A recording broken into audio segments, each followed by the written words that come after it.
The AmericasDemocrats.org podcast, a project of 21st Century Democrats, is made possible by contributions from our listeners. Want to do more? Go to AmericasDemocrats.org and click Donate. And thank you for allowing us to be your voice. This is AmericasDemocrats.org, the weekly podcast for stand-up Democrats. I'm your host, Jim Cuddy. Labor economist Teresa Ghilarducci offers a plan for a secure retirement for all Americans and explains why raising the retirement age robs seniors of well-deserved benefits. Increasing the turnout is a huge concern for Democrats ahead of the midterm elections. Former Oregon Secretary of State Phil Keisling says voting by mail is the answer. And Bill Press talks with the Sierra Club's John Coequyt on how Trump, unlike Bogie and Bergman, will never have Paris. Had enough of Fox News, the House Freedom Caucus, and Donald Trump? If you want the facts that you won't get from them or from the fake news sites of the alt-right, then stay tuned. Our sponsor, 21st Century Democrats, works hard to get everyday Democrats involved in returning our party to its roots and to success at the ballot box. Sit back and listen, then stand up and fight. And follow 21st Century Democrats on Facebook for all the latest progressive news. We're glad you can join us. Teresa Ghilarducci, a prominent labor economist, says the private retirement system is broken and works for only a few very rich people. She has a plan to fix it. And we say hello to Teresa Ghilarducci. She's a labor economist, nationally recognized expert in retirement security, and she is the Bernard L. and Irene Schwartz Professor of Economics at the New School for Social Research, plus co-author of a new book, along with Tony James, Rescuing Retirement, a Plan to Guarantee Retirement Security for All Americans. Teresa Ghilarducci, thank you so much for joining us today on AmericasDemocrats.org. It's a pleasure. Thank you. Well, we're very happy to have you with us. You are an expert, as I mentioned, on and a longtime advocate for pension reform.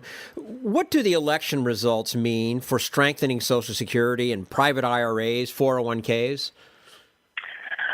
I'm concerned about the presidential-elect Trump's promise to roll back a lot of the executive orders and regulations that the Obama administration wanted to put through. There are many of them, but one of them very clearly sought to protect people who were invested in individual retirement accounts and to some extent 401ks. So there was a rule that was designed to protect people who have individual retirement accounts and financial brokers to be protected against what's called conflicted advice. Many of us use financial advisors who say they don't charge you any fees, but the fees they get are in the form, the salary they get is a form of a kickback from the products that you buy, and this costs a lot of money. It probably sets people back 20% or 30% of their retirement savings. So if you needed to have $400,000 that you used one of these advisors, you would have $300,000 at the end of your working life. So I'm concerned that we'll have a rollback in this conflict of interest rule. How serious is the problem facing both the baby boomers on the brink of retiring and millennials who are just starting to accumulate savings? Yeah, so the millennials are stymied by wage stagnation, but to the extent that the minimum wage is going to increase. There are some states that passed a higher minimum wage, and that there is sort of local momentum for minimum wage. That actually might help younger people who are more likely to have minimum wage jobs save for retirement. But since we didn't have a discussion about what kind of pension reform to have in the presidential election, even though voters told pollsters, they told them lots of things, but one of the things they said was that they were very anxious about the retirement future. I don't know what the next administration wants to do about pension reform. There is some concern that that Paul Ryan in the House wants to cut back on Medicare through voucherization, through privatizing, and there's a strong group of Republicans who want to still privatize Social Security.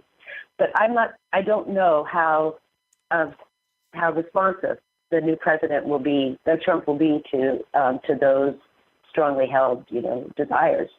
He did say on the campaign trail that he wasn't going to cut Social Security.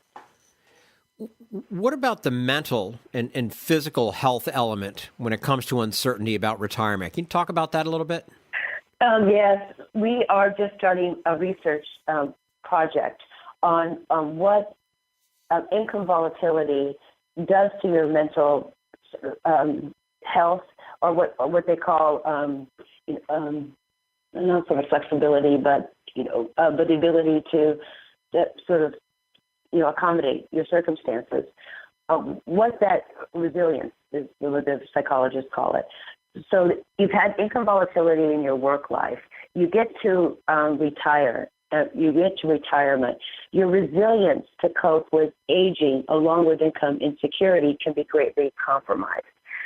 So we are finding some evidence that it's not just income volatility when you are retired that can make you more prone to be depressed and have all the other physical problems with that depression and stress brings about. But if you've had kind of a hard life and you don't catch a break when you retire with just a solid, secure income, those effects could be magnified. That's kind of a complicated researchy academic way to answer your question, but there isn't clear research about what income insecurity does, to physical or mental health. That I could say, a 10% decrease in income security leads to a 5%, worsening of health. But there's certainly a lot of circumstantial evidence that's adding up that people would do a lot better if they had just a secure, modest income for the rest of their life than an equivalent lump sum at the beginning of their retirement. I mean, just the fact that you would have one less thing to worry about, and that's a big one thing. You'd have to assume that it probably does take a toll on somebody. If it takes a toll on you mentally, it certainly can take a toll on you physically. So it would make sense. Yeah, I mean, this is we economists can actually document the shortfall. We could document the volatility of income and wealth. We could look at correlates of having security or not, right? We economists can do that. Sure. We're looking for data to see if people who are anxious about their income lasting the rest of their life, whether or not they are resilient by doing what they can and skipping lunch. So there is some evidence that we could have some nutritional deficits because of uncertain income, rather than just the anxiety and not sleeping at night. It could have actual effects. But just like a true academic, I'll say this is where research really needs to be done. But it sounds logical, right? That if you're worried about your own dignity and security and income, and you have no way out, it's going to magnify the stress. Right. Yeah, absolutely. We're speaking with Teresa Ghilarducci, labor economist, nationally recognized expert in retirement security. And of course, she is an author and most recently co-author of the new book, along with Tony James, Rescuing Retirement, a plan to guarantee retirement security for all Americans. Teresa, you suggest replacing personal retirement accounts with a government-run pension system for everyone. Why would that be better than the current system? Yeah, so that makes the 401k and IRA broker industry really nervous. But I'm safe here on the radio. It would be, right now, people are not well served by the 401k and IRA system, meaning that a new system would result in every dollar that people do save, they would get higher income. It's a pretty simple measurement. The system now does not treat the hard saved dollar very well. There's tons of leakages from that dollar. Not only those brokerage fees, but the leakages also come about that dollar is poorly invested. It can only go into stocks or bonds, and the individual directs when they sell a stock or buy a bond, and an individual usually follows very human emotions in making those decisions, but they're very bad for a long-term portfolio. In short, individuals tend to, buy high and sell low. Mm-hmm. Also, when they're unemployed, they don't have access to their 401k plan anymore, and that's exactly the time when the assets that they could purchase would be at their lowest price. So the system, given that it's built at work, is inappropriate for a saver. But don't forget that over half of workers don't even have a 401k because it's a voluntary system. And it's the employers that have the choice or not whether or not to offer any kind of platform. So at the very least, employers need to be forced to put an extra payroll deduction item on a paycheck and let people save consistently into a safe account. So that it's a very modest proposal. Every other country has a Social Security system like ours, but sometimes a little bit more generous, and a universal system on top of that. And so we modestly say that employers should put people in a well-managed, diversified professional account that they can't get to until they retire. Why? So people would be served better by our plan. Now, a lot of people, let me just anticipate some of your listeners' concerns. Hey, I have a 401k. I've done everything right. I've kept my job. I've saved consistently. I put it in an index fund. It's all with Vanguard. I don't have any relationship with Vanguard, but it's the only safe place, to put your money. And I am on track to get enough money to supplement Social Security when I retire. All I can say to that listener is you're rare and congratulations. So I have to say the system has to replace because it only works for a few. And the few people who do well under the system will be able to still keep their 401k. It just won't be given the tax subsidies that it does because the tax money will go to give a credit to help everybody save, and they will be able to pick and choose their portfolio. A lot of people really like to do that, but we pay as taxpayers a huge amount of money for those few people to do that. $150 billion per year goes to the top 20% of earners because they're the ones that save. They're the ones that save the most, and they're the ones that have the highest marginal tax rate that they're sheltering the money from. So the system is just broken. It doesn't work for the people that need it. It's inefficient, and the tax subsidies go to the people that need it the least. It's interesting whenever we talk about Social Security and it's not going to pay out in so many years and all this kind of thing, one of the things that comes up is raising the age for receiving Social Security. Should that happen? And if not, why not? I will go to the end of my career and maybe the end of my dying day to oppose raising the normal retirement age from Social Security, because every time you raise the so-called retirement age by a year, you cut benefits by 10%. Now, why I put parentheses around retirement age, because that retirement age has nothing to do with when people actually retire. It's just it's just part of the portfolio that tells you the age at which you get full Social Security benefits. So if you raise it from 67 now, which is the highest in the world, up to 70, you're cutting benefits by 30% for everybody who starts collecting before the age of 70. And you're actually cutting benefits for people who start collecting at 70 because they won't get that bonus I told you about, for delaying retiring. So raising the retirement age is just a cut in benefits. I remember I told you we were facing a retirement crisis. Yeah. The math is for more money into benefits, not less. So it's a squirrely, that's a scientific word, it's just completely misplaced policy direction is to cut Social Security. We need to put more money into the system.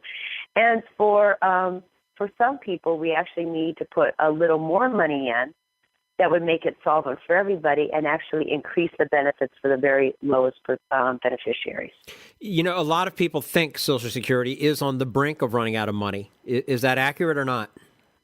Social Security is not on the brink of running out of money. In fact, it's never predicted to run out of money.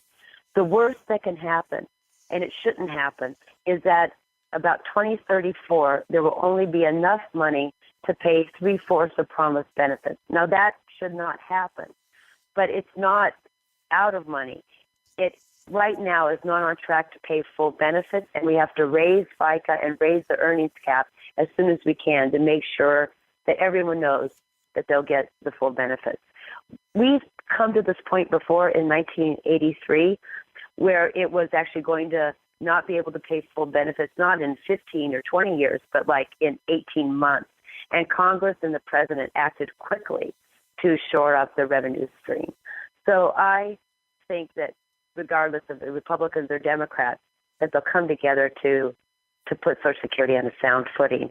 But it's a real easy fix. It's not the biggest problem we face. Okay. Teresa Ghilarducci, labor economist, nationally recognized expert in retirement security, joining us today on americasdemocrats.org. She, of course, is also co-author of a new book along with Tony James, Rescuing Retirement, a plan to guarantee retirement security for all Americans. Teresa, thank you so much for your time with us today. We do look forward to having you back again soon. Thank you so much. This was a pleasure. It was just very constructive. Thank you. Well, you're quite welcome. And this is americasdemocrats.org, the weekly netcast for stand-up Democrats.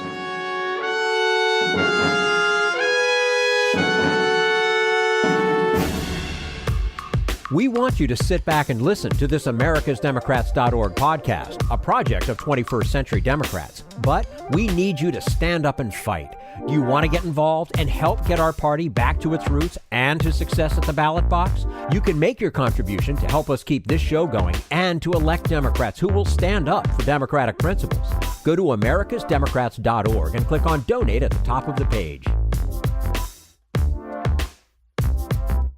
This Social Security measure, I believe that we must pass legislation to provide medical care.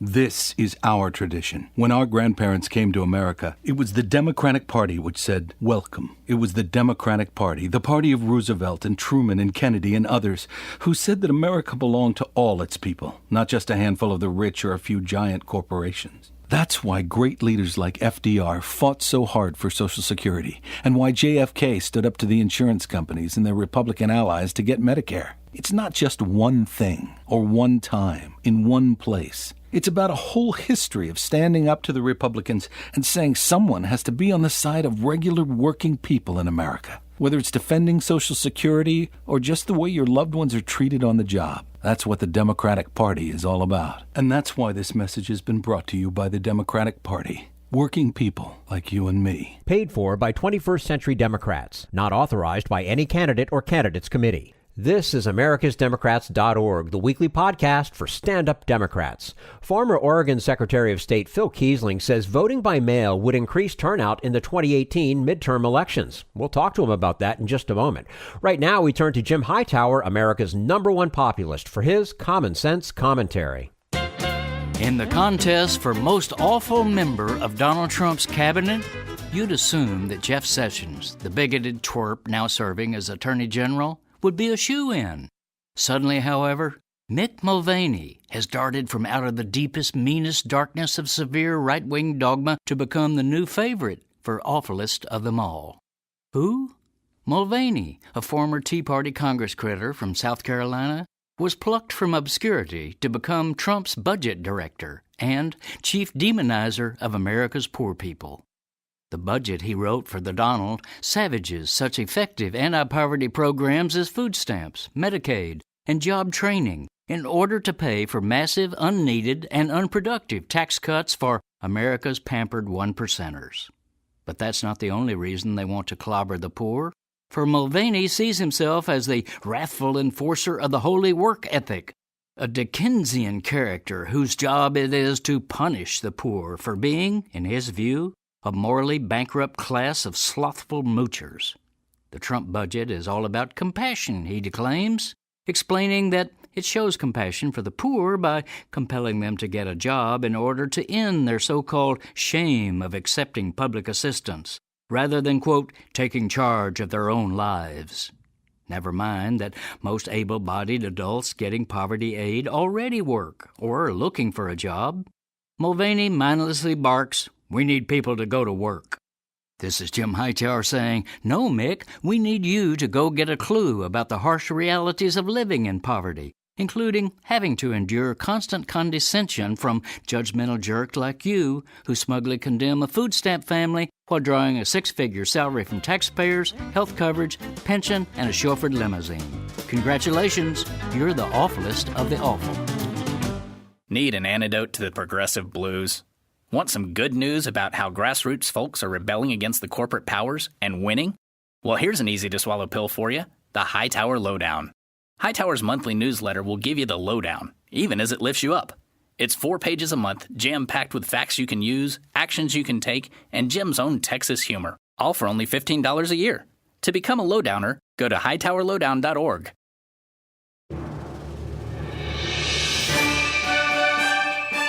This is americasdemocrats.org, the weekly podcast for stand-up Democrats.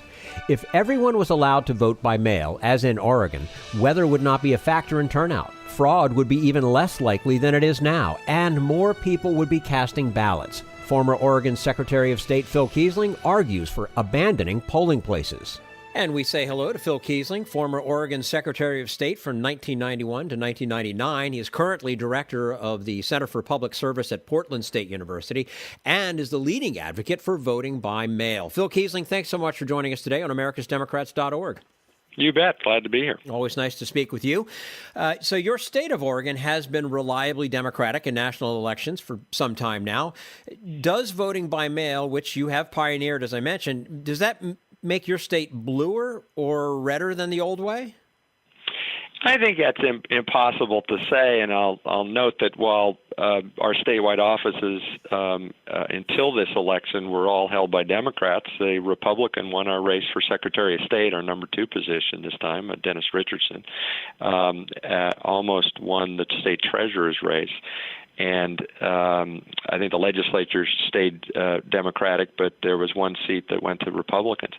You know, I've heard this argument ever since we started it. Is it going to help one party or another? The people that originally opposed it were Democrats back when I was in the legislature and Secretary of State in the early 90s. In fact, it was urged by the Democratic National Committee that it ought to be vetoed back when a Republican legislature passed it in 1995. Well, if they like it, it must be bad. And the Democratic governor did veto it. Then we had a chance to have a special election for U.S. Senate, and a Democrat won, Ron Wyden, and then the Republicans did a 180-degree turn on it and fought tooth and nail against it. So we finally had to go to the initiative campaign to get it passed in 1998, and we've done it since 2000. I think what it really does is it gets a lot more people voting. It helps democracy with a small d. It makes turnout higher in rural areas that are overwhelmingly for Trump. It makes turnout higher in urban areas that went overwhelmingly for Clinton. How it all works out in the mix, I don't know. But when you get more turnout, you're going to get a more diverse electorate. You're going to get a younger average age electorate.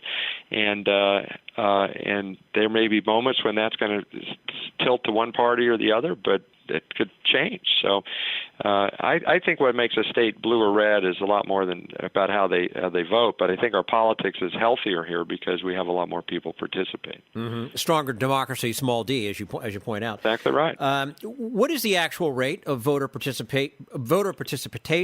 Let me try that again. Voter participation under your system compared to going to the polls on Election Day? Well, it's a little hard to compare just within Oregon because we evolved the system. By the time we switched over, we already had 60% of the people voting absentee ballot anyway. But I think it's the most useful way to look at it is to go back to the 2014 midterm elections. It'll have a bigger impact in midterms than in presidentials, although it will in both.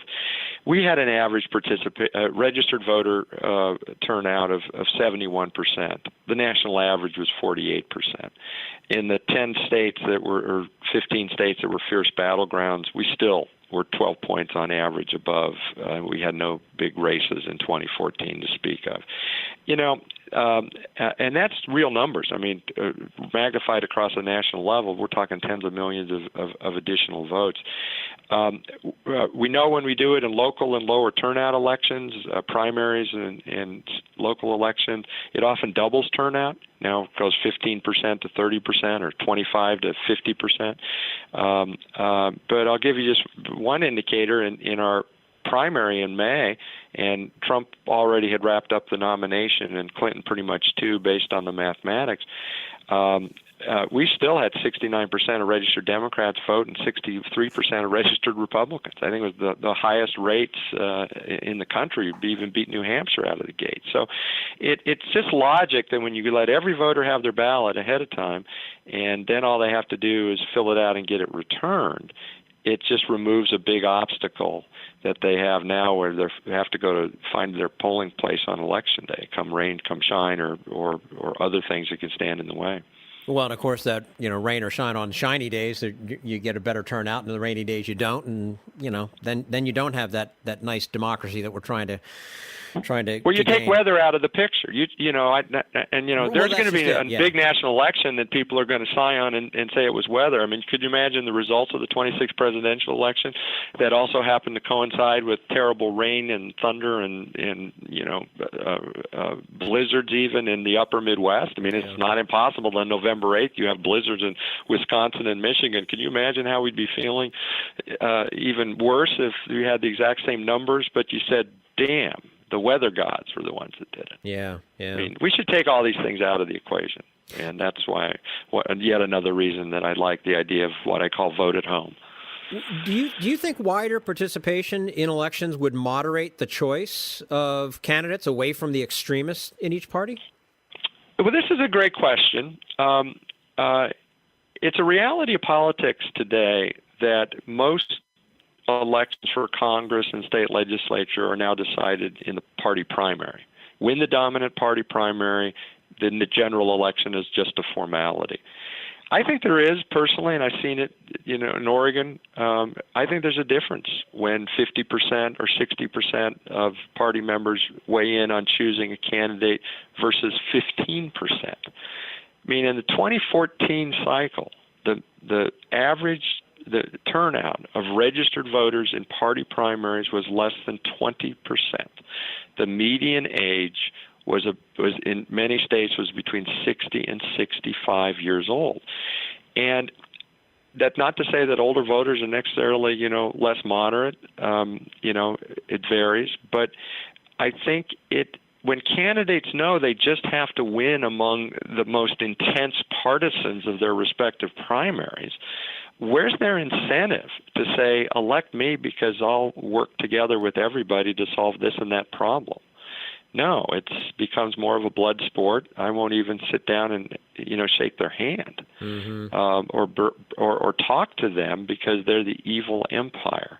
And I see a lot of that rhetoric out there. I've seen it for years. I think it's worse, and I think it is connected to plunging turnout. And but you don't have that in Oregon, I think, to the extent you do in other states. We're speaking with former Oregon Secretary of State Phil Keisling, who's currently director of the Center for Public Service at Portland State University. Phil, does voting from home have a different effect on ballot questions or local offices where the general public may have low information? Yeah, there's first of all, there's some data. Dr. Robert Stein out of Rice University has looked at Colorado that people just vote in more races, so you have less drop-off as you get down ballot when you have it in front of you at home. And I liken it to the fact that you can sit down and if a question comes up or you need more information, I'll just go on the internet. We started this in Oregon. I mean, the internet really didn't exist. But what we've found is we've talked to people in Oregon about why they like it. They love the fact that it's convenient. It saves millions of dollars even after you pay for the postage to mail the ballots out because you don't have the polling places. But the biggest single reason that Oregonians say they're enthusiastic about it is they feel they can cast a more informed ballot because they may pay attention to things at the top a little bit more, but as you get down the ballot, I don't know about, I can just sit down at my kitchen table and look it up on the internet or my voter's pamphlet or maybe even call a friend who I know might have some expertise on it. So I think it really makes for a more informed electorate. And Oregonians, that's one of the big things they tell us about why they like it. And, don't we want people to feel better about the votes they cast? Let's talk about potential for voter fraud. Would you say there's less chance of voter fraud under your system than under the system of going to a polling place, or perhaps there's no chance either way? I think there's always a chance of fraud in any system, and the odds are infinitesimally small in both systems. I mean, someone once said to me about, vote by mail and why they were comfortable with it. It was an election official. If you think about it, when you have millions of ballots out there. Each of them have to be separately filled out. There's no machines. There's no software code about the ballot casting process. He said, it's like why you never find people trying to counterfeit pennies. They'll go for the tens, the 20s, and the hundreds. I mean, to succeed in a ballot fraud scheme that would require going to dozens, hundreds, no, thousands of individual voters, and you still aren't guaranteed it's going to swing the result. How stupid do we think crooks are? Someone just said there's so many better ways to try to steal an election, okay? And so while you never say there's never any chance, and use logic, and I think the key question here is, even if you felt there was a little bit more potential possibility of problems, when you have tens of millions of additional votes being cast legitimately by people that are now have barriers to the system because of being forced to go to polling places, that to me so overwhelmingly weighs in favor of a vote at home system. And we've done over 100 million mailed out ballots over the last 15 years, and I think we've had 12 individual cases that have been worthy of any kind of penalty or prosecution, and they've all been one-offs. None of them have been organized, and none of them even came within a hair's breadth of having any effect on a race. How do you respond to the argument that something important could come up a week or less before an election? For instance, perhaps an FBI report suggesting criminal behavior by a candidate. Yeah, I say, something could come up 2 days after the election too. I think we've long go past this bridge. I mean, the minute you say absentee ballots are okay to be in the system, even on a very restricted basis for the military serving overseas, you've already go down the road that you've run the risk of that last minute, literally day before the election, bombshell affecting things. We had over 46 million people vote prior to Election Day. This horse is out of the barn. We're not going to roll that back. Anybody who makes that argument to me, I say to them, well, until you have the courage of your so-called convictions on this and then say we need to abolish every absentee ballot law in the country, be quiet about it. We instead have moved to a voting window in Oregon of basically 2 weeks for the vast majority of ballots. And it's interesting that most people wait until the last few days. The people that aren't going to change their mind, even with those bombshells, okay, they're going to vote probably at the early end of the cycle. But over half the votes come in Oregon in the last 4 days. And that, to me, is kind of the right balance of things. Know that there's a window. And the final thing I say to people on that is that if you want to do that last-minute vicious attack ad, in the old system, you waited until the weekend before, you hit your opponent hard, and it might take a couple days to realize that it was basically a fraud, but by then the damage was done. If you want to even try to do that now, you've got to go 2 to 3 weeks out. And what people have said to me here is they think some of the campaigning has gotten cleaner because it's a deterrent. If you have to go 2 weeks out and you give the press and others more time to counteract it, it may backfire on you. So get stuff out early and then have a window of time. Again, that's what we've evolved to in Oregon, and it works really well. We're a state that has exceptionally high turnout even when our elections are not heavily contested. And I'll also say, if anybody who thinks Oregon is Minnesota on the Pacific, we're all white, we're all higher income, I'll point out that we are the 13th highest state in terms of Latino share of the population. Our personal income is at 92% of the national average. We're just at the average for education levels. We're not especially well college educated. We're actually a state whose demographics make us look a lot more like a state whose turnout is 20% lower than us. We've managed with this system, though, to enfranchise a lot more people, and I think our democracy with a small d is healthier for it. Yeah, absolutely. Phil Keisling, former Oregon Secretary of State, currently Director of the Center for Public Service at Portland State University, joining us today on AmericasDemocrats.org. Phil, as always, we appreciate your time with us today and look forward to speaking with you again soon. All right. Thanks so much. You're quite welcome. This is americasdemocrats.org, the weekly netcast for stand-up Democrats.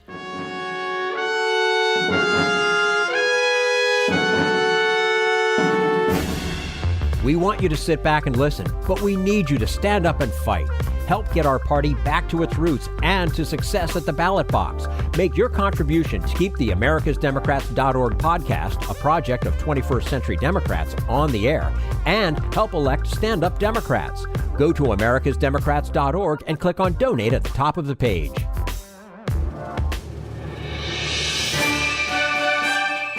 This is americasdemocrats.org, the weekly podcast for stand-up Democrats. And now Bill Press talks with John Coequyt of the Sierra Club about Trump's abandoning of the Paris Climate Change Agreement. John Coequyt is the global climate policy director at the Sierra Club, joining us in studio. John, it's good to meet you. Good to see you. Thanks for coming in. I've been a member of the Sierra Club for a long, long time, and thank you for leadership on so many issues, especially this one. And I don't think there's any more important issue. How did Paris come about, first of all? Well, Paris is the result of years of campaigns and work by government leaders, groups like mine, citizens around the world. After the sort of failed result in Copenhagen, countries got back together and really pushed forward with a new approach, a new treaty that would be aligned across the entire world, all countries joining the same accord. And so Paris was this historic step forward. Something like 120 heads of state showed up for the negotiations, completely unprecedented support. It was a giant celebration. All countries have signed up for the Paris Accord except two, Nicaragua and Syria. So, a failed state, and Nicaragua is not on because they wanted it to be stronger as a protest non-vote. So in the end, Paris turned out to be this huge victory, and it brought a lot of countries together. And in the end, also, John Kerry and Barack Obama had a lot to do with Paris, right? Oh, absolutely. The U.S. government worked incredibly hard to bring this together. They sent out their surrogates for years. The president himself elevated climate change to a top-tier diplomatic issue where it remains now. He raised it in every meeting with every head of state, and that's sort of how this all got pulled together. He saw how things can go badly in Copenhagen, and he worked so hard to bring us the Paris Agreement. The number, I wanted to ask you about the number because I've seen 145 and 195. Which is it? So there are two different numbers because there are countries that signed on to the Paris Agreement, which is a relatively easy thing to do. And it's roughly the head of state signing on. Yes, there was a big ceremony in New York shortly after the Paris Agreement was agreed to, and a whole bunch of countries, including the U.S. and China, and signed on. The smaller number is the countries that have ratified the deal, have gone through the entire political process in their country. That includes the U.S. And a number of other countries. So yes, there are two numbers. The important thing is that the Paris Agreement has been ratified. It is in force, and it went into force faster than any other multilateral agreement, save for the original UN Charter. First of all, it's a volunteer agreement, correct? Yeah, it's a bottom-up approach where countries pledge targets that are in their national interests and then strengthen them every 5 years. And what does it require countries to do? It requires countries to submit what those actions are going to be and then report back on progress. And then there's a fair bit of... Is there a goal that we will reduce CO2 emissions by... that each country will by 15% or 20%? Not each country. There's a collective set of goals that limit global warming to 2 degrees Celsius rise above pre-industrial levels with an aspirational goal of 1.5 degrees. And then there's a long-term goal of deep decarbonization that sort of points to more specific actions that would be taken by Is there any evidence that countries are already... that they're observing this or they're taking action as a result of Paris Accord? Oh, absolutely. There's a lot of evidence that countries are taking action. There's been reports on this, but the basic deal is that this has become a top-tier diplomatic issue. Countries know how to do this. It's in their economic interest. A lot of countries that are struggling with pollution problems have moved very quickly to renewable energy. And countries like the EU is in the process of putting together targets that are stronger than what they pledged through their parliamentary system.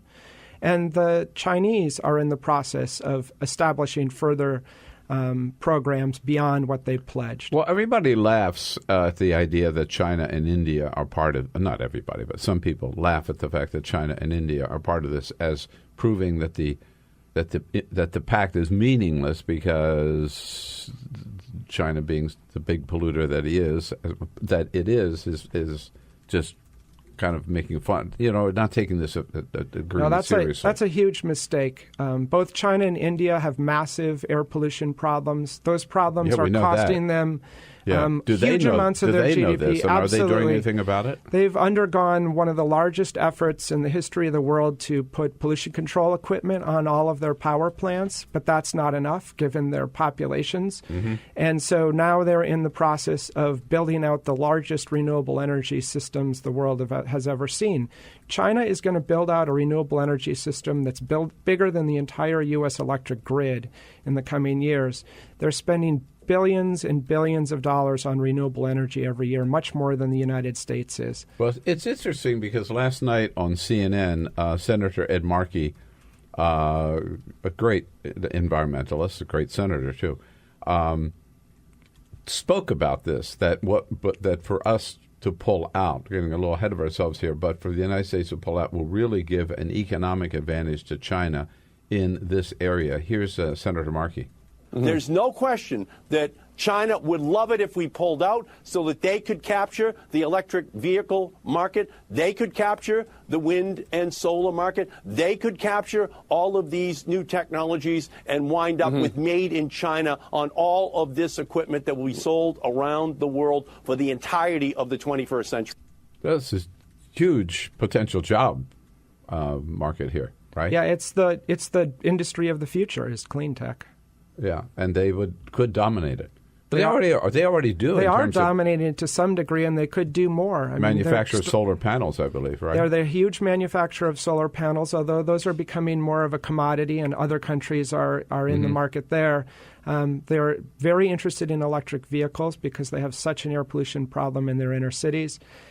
And, I think the sky's the limit for China. They have an incredible manufacturing base, and they see this as in their national security interest, and they're moving forward as fast as they can. All right. So can a country just pull out of the Paris Accords? Is that part of the agreement? If you volunteer to get in and you can leave anytime you want? Well, there are rules. Rules that probably apply to this administration, that you can't actually submit to leave the agreement until 3 years after it went into effect. And it went into effect again November 2016. Yeah, so they're 2.5 years away from being able to announce that they're leaving formally within the system. And then after that, you have to wait a year until you can actually leave. So that puts them leaving right after the election in 2020. So what do you believe Donald Trump is going to, what do your sources tell you? What do you think Donald Trump is going to do today? Well, that's a high-risk thing, guessing what the president is going to do before he does it. I don't know that anyone knows that, but maybe him. Our expectation is that they're going to withdraw from the Paris Agreement, or at least announce their intention to withdraw from the Paris Agreement. And, they can send a handful of people to these discussions for the coming years, and those people can say the U.S. has no policy, which is what they had to do at the G7 and what they had to do at other, there are meetings of the parties of the Paris Agreement. There was one in Germany recently, and that's what the State Department officials did. They said that the U.S. has no formal policy yet, and they're still working on that. And in the meantime, we will, continue to show up and explain what the government is doing, but they couldn't actually do anything at negotiations. I agree with you. I believe that's what he's going to announce. This is a man who called it a bad deal in the first place as a candidate, promised he would pull out of it if he were ever elected, and called climate change a hoax invented by the Chinese. So, we shouldn't be surprised that he would reach this decision. If he follows through with it, if that's what he announces today, what is the impact on the United States? What is the impact on the planet? Well, the impact on the United States is going to be swift, immediate, and mostly diplomatic. Countries have been very clear that this is an unacceptable turn for the United States to take, and they've been talking about different options. Whether countries will actually find themselves in a position where they impose some kind of trade sanctions on the U.S., I think is really unclear, but that's been discussed in Europe. The Chinese and the Europeans are going to meet in a few days and reaffirm their interest in working together on climate change. So the U.S. will be isolated on an issue that was a global consensus and an issue where all countries were together. It was one of the places during the Obama administration, while there were lots of tensions with countries like China and India, it was a place where we could get together and find common ground and find ways to work together. So if that's missing from the diplomatic talks, that's a big loss to this presidency. And to the country, right? And to the country. And I think what's left to be seen is what happens with countries' willingness to act as the U.S. continues to walk away. And don't forget that the U.S. was not only acting in the Paris Agreement, but the U.S. was providing a lot of support, not financial support, but technical support, satellite data, all kinds of there were all kinds of efforts started under the Obama administration to help countries address climate change. Mm-hmm. Those are really important pieces, and they held up the entire international system. So if the U.S. walks away from that, other countries will have to step up. And in fact, President Obama signed this agreement with China, historic agreement with China, to work together on climate change. Is that part of I was just thinking, is that part of the Paris Accords? Or would that still exist, or would Donald Trump pull out of that too? There are a number of bilateral agreements that exist on climate. I think the most important are the ones you're pointing out with China, and it's completely unclear where the U.S. is on any of that. Where we are on our continued support for clean energy around the world, where we are on using our different international financial institutions to address this crisis around the world. This administration is so understaffed, and they spend so much of their time fighting and dealing with crises that we really don't know what their plan is on a whole host of issues that are important. Well, I know that, and this is the thing the message the Sierra Club has been very clear about, is that global warming is not some problem that we have to worry about in the future. Right? I mean, it's here. Oh, it's absolutely now, here, and I think it's real. What's the evidence of that? Well, the main evidence Where do you start, I guess, is the growing pollution in the atmosphere. We see that going up and up and up every year, and the basic chemistry is pretty straightforward.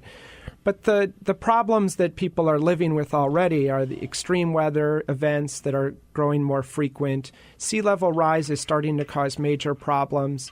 One place in particular where you see this is in Miami, which now on king tides floods from the sewer system up, and you get a foot of water in downtown Miami.